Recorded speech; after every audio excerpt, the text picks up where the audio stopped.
नमस्कार दोस्तों, उत्तर प्रदेश से बड़ी खबर सामने आ रही है। अखिलेश यादव ने योगी आदित्यनाथ पर सीधा हमला बोला है।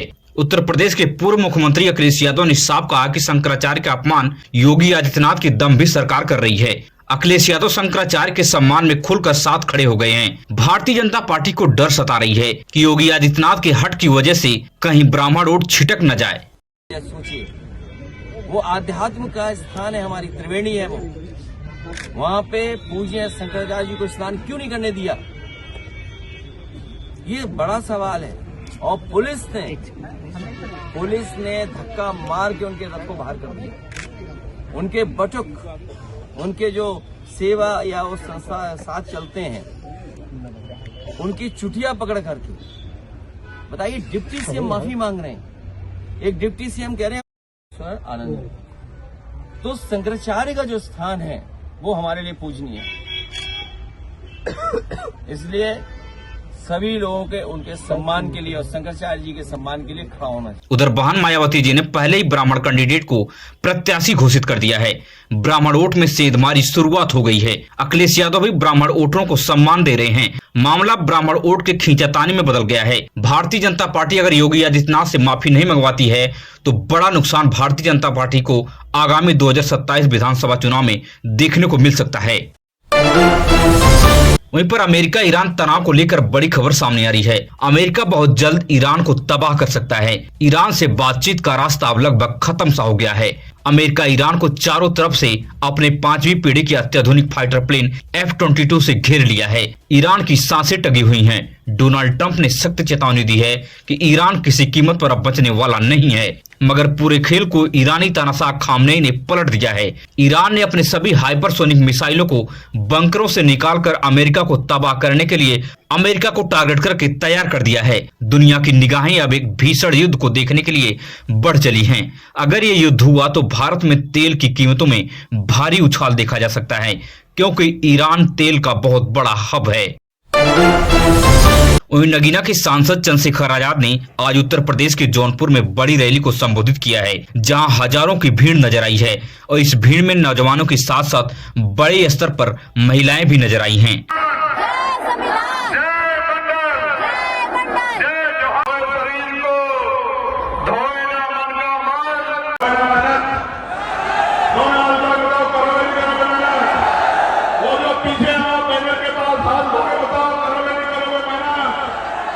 आवाज नहीं जाएगी, बताओ वो जो पीछे खड़े हैं, मेहनत करोगे नहीं करोगे? ये बताओ, इस गरीबी के जीवन में खुश हो क्या? इसको बदलना चाहते हो ना, तो पहले खुद को बदलना पड़ेगा। तैयार हो या नहीं हो?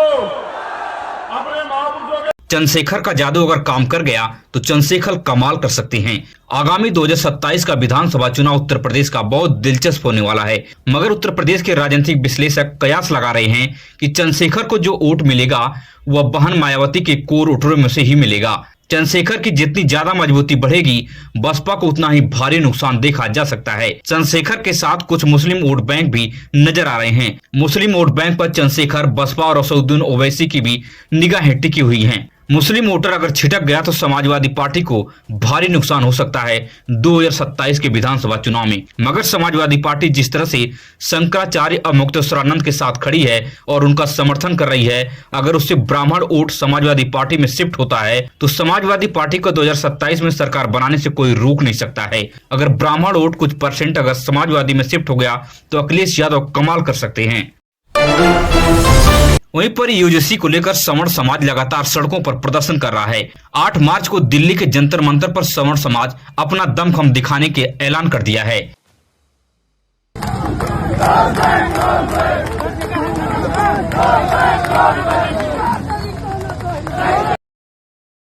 8 मार्च को लेकर के कितने लोगों को दिल्ली पहुंच रहे हैं आप?